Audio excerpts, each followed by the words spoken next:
One of them is old, the other is not. Let's pop in the tape and give it a shot.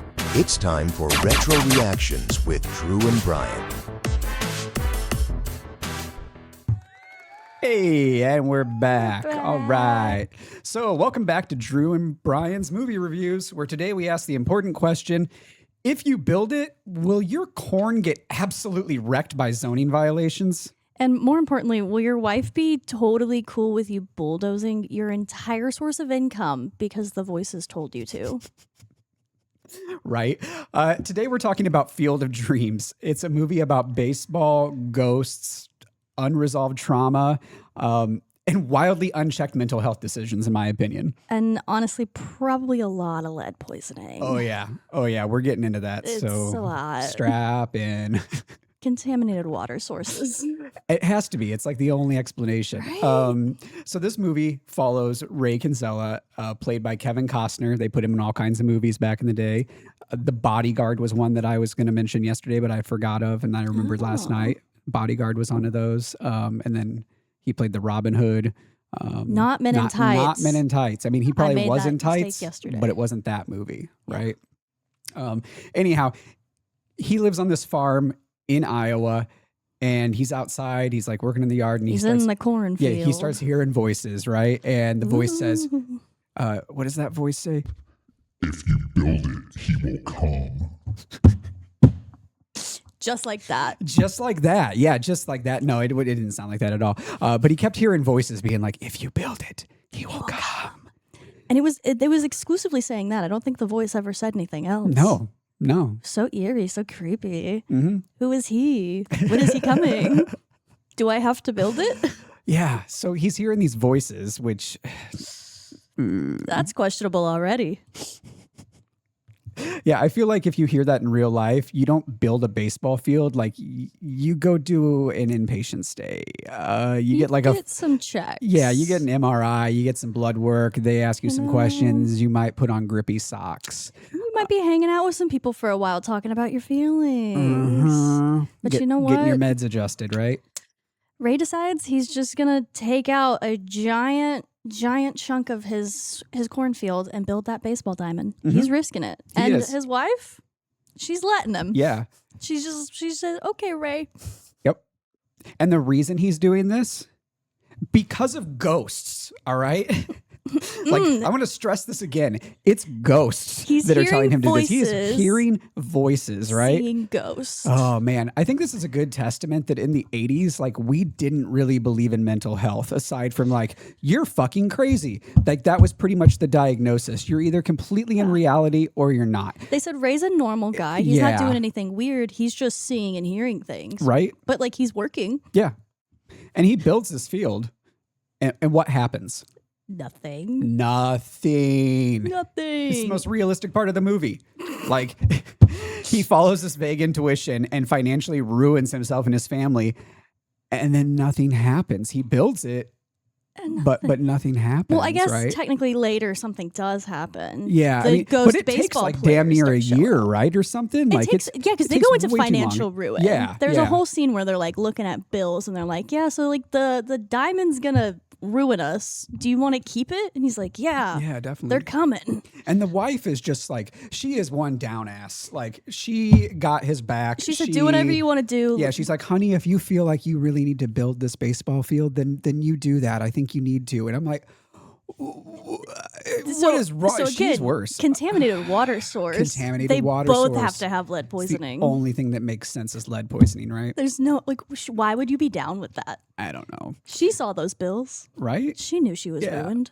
So he has this obsession with this baseball player, Shoeless Joe Jackson. And let me tell you how he got his name. It was from not wearing shoes. Ew. They weren't really good at nicknames back then, all right? But observations, if anything. This was played by Ray Liotta, and it's the least intimidating role that Ray Liotta has ever been in his entire life, right? He's just hanging out. It's like Goodfellas was peaceful for him. Right. Oh, God, right. Okay, so we're going to pause a little bit here, all right? Because this movie hits something super real. The reason that Ray is obsessed with Shoeless Joe Jackson is because of unresolved issues with his father. His At least dad was he like, has "This is a the." father.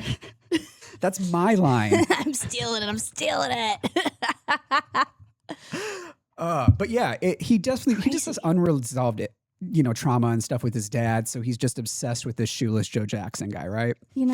It's probably some grief disguised as magic. He's just like, I'm gonna go over here and grieve, but instead of actually grieving and taking my time, I'm gonna hear these voices and build a diamond. Yeah.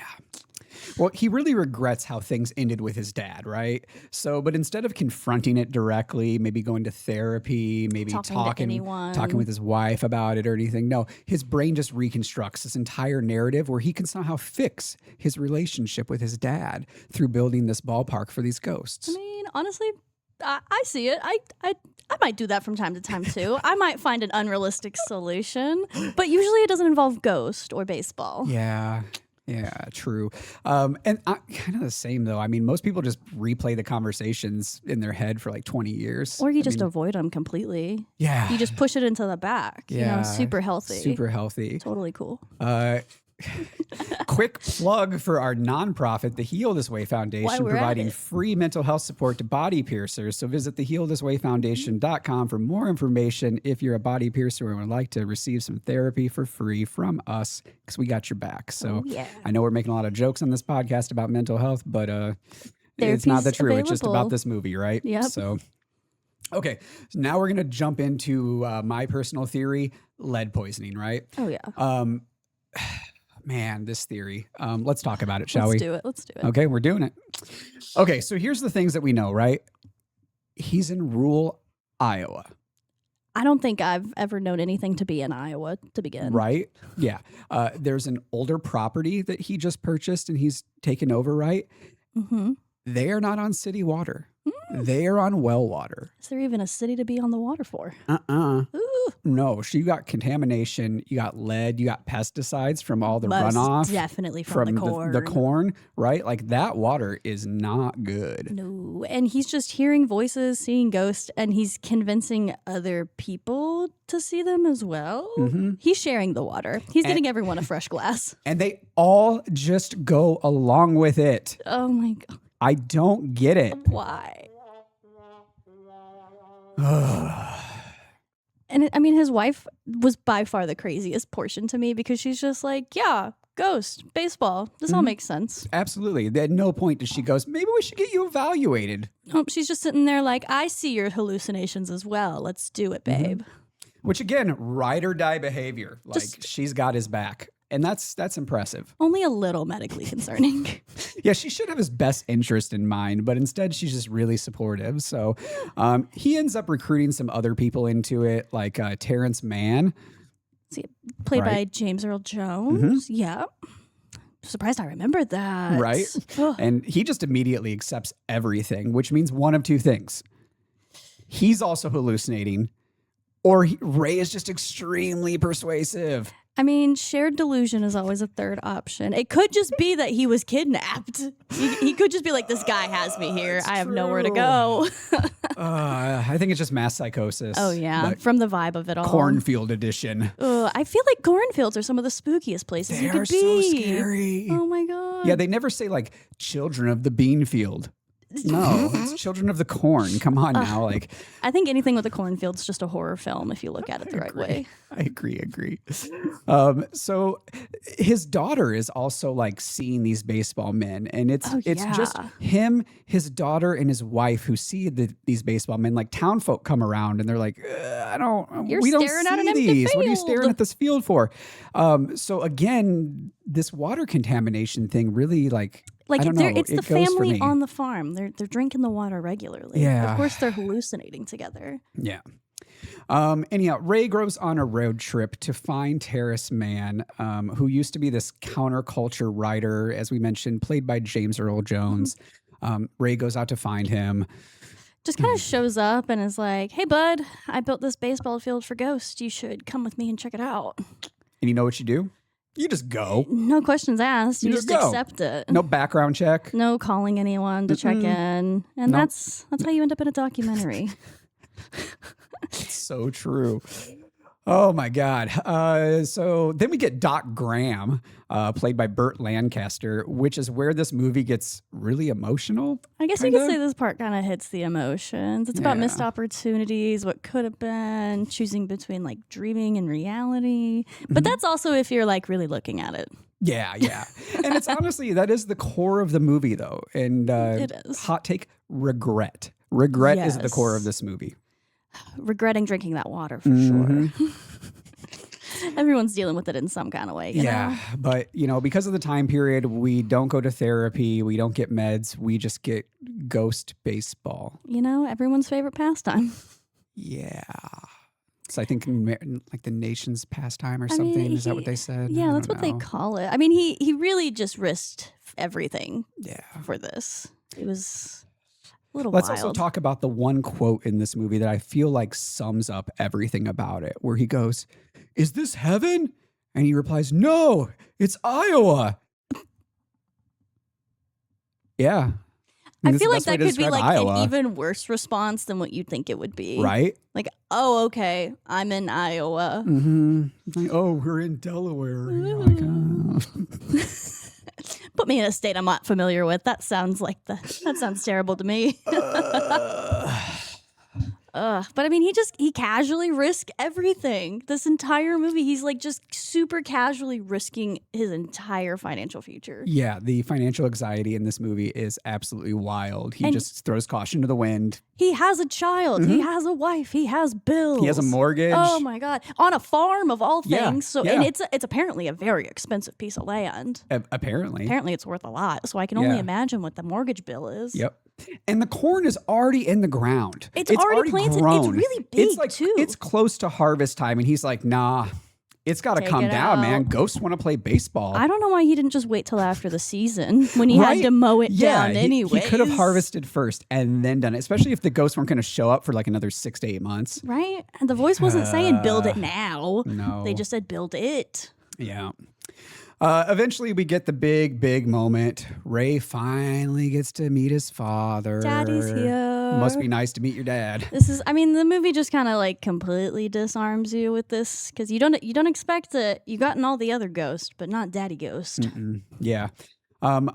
Underneath all this weirdness, it's really about wanting one more moment with someone you lost. One more conversation. One more chance to say what you didn't say. And that hits hard. So hard. So hard. It's really cheesy. I know it's supposed to be this moment that like really tugs at our heartstrings and we're like, oh my God, he did it. He's getting to have this closure with his dad. It's beautiful. I guess if we watched it when it first came out, this would probably actually feel emotional.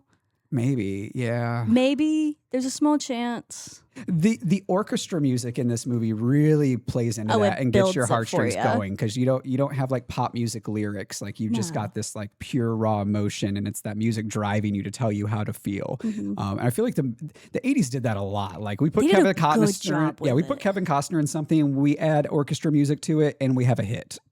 I mean, honestly, because there was a good couple moments where I was like not really feeling the movie. I'm not the biggest baseball person, so I was kind of struggling with it. And the orchestra would start to swell, and I was like, "Oh wait, something big's happening right now." And like I'd start really tuning into it. So I do think the orchestra was a much needed addition for this one. It's like Jurassic Park. In a way, I mean, Jurassic Park was way better. Way better. But like how the orchestra music, like that, in essence, kind of made that movie. Like, I wonder if they redid that movie and put in like pop music like they would in normal movies. It just wouldn't look How the would same. that go? Like, it'd be so weird. It would feel Just completely weird. different. Yeah. Ugh. Anyhow, back to this movie, right? Orchestras are great. Orchestras are great, right? This movie, I would say, it's basically a metaphor for how far people will go to resolve their emotional pain without actually confronting it. And how like that unsolved grief can really distort and reshape your entire reality. And your family somehow too. And even if it includes ghost baseball players. So I think that's the lead poisoning, but I'm sure the grief isn't helping. Yeah. And like I keep saying that a ghost baseball players and really like driving that point home because at no point are there living humans playing baseball besides homeboy who's having the visions. and no one sees them until they are on the farm for a hot minute. Yes. Like that is how we know for sure. There's even a scene where like the family's there with their brother-in-law, and he's like, "You're staring at an empty field, but it's a field full of people playing baseball." And they're like, "He's right behind you. There's a whole team. Yeah. Like, turn around." He doesn't see him until the little girl gets knocked off the bleachers. Right. Yeah. Then all of a sudden they're like, "Oh, don't call an ambulance. We're gonna have one of the ghosts come save us. Ghost will save the daughter." And the ghost saves the daughter, and then can't go back on the diamond. And the brother's like, "When did all these baseball players get here?" Yeah. I almost wonder if this entire movie isn't one giant hallucination where like none of this actually happened. Kevin Costner's character is just like in a coma. Oh my God, what an ending. He just like wakes up from the coma. Yeah. What a twist on the end. I think I would have liked that. Can we get the extended edition? Maybe. Yeah. Maybe it's director's cut. I don't know. Yeah, we're missing something, that's for sure. So, lead poisoning, final verdict. I'm saying there's like at least a 75% chance. I'm feeling closer to like 85, 90. Yeah, it might it's be definitely high. The water is not okay. Ooh, something is in the well. Yeah, they should. I don't know. Did they inspect wells back in the day, like when you bought a house? Do they inspect wells now? I don't really know much about well water. Huh. Yeah. Something to Google. Yeah, I think I'm actually on well water. Ooh. Oh, wait, no, I'm not. Never mind. Okay, well, we almost knew. Almost knew, right? Yep. So, final thoughts, I guess. Despite all this crazy shit that goes on and it just being entirely unrealistic and just unbelievable in any sense of reality, it's a solid movie. I mean, it's weird, but I guess it works in some ways. Yeah. I mean, if you're a baseball person and you got some daddy problems, like this will probably hit a little closer to home for you. Mm-hmm. And they hit it on all the levels too. Like they've got the emotional part, they got the tear at your heartstrings, they got some nostalgia with like, oh, these guys are dead from like the 1950s. Let's care about baseball. And it really tries to make you care deeply about Ghost Baseball. Which like I didn't think I would ever have anyone trying to convince me to like Ghost Baseball, but they tried, and I did care about it for a good couple minutes. So it does work, which shouldn't be very possible. It gets there, yeah. So I don't know. It's a movie. It does what it does. I would say on a scale of 1 to 10 hallucinations, I would give this like an 8.5 hallucinations. What about you? I'm going 9 out of 10 on contaminated water source hallucinations. Mm-hmm. Good take. Mm-hmm. So we're gonna stick out our thumbs and give our vote on this movie on the count of 3. 1, 2, 3. Ooh, split decision there. Split it. To be honest, mine is more about there. Right, like I'm not fully down. I'm like questionably down. Yeah, like go into it with an open mind and just realize that it's going to be fucked up and not make any sense. There are some plot holes that exist. Yeah. And just be prepared for that. Yep. And just remember, if you build it, test your water first.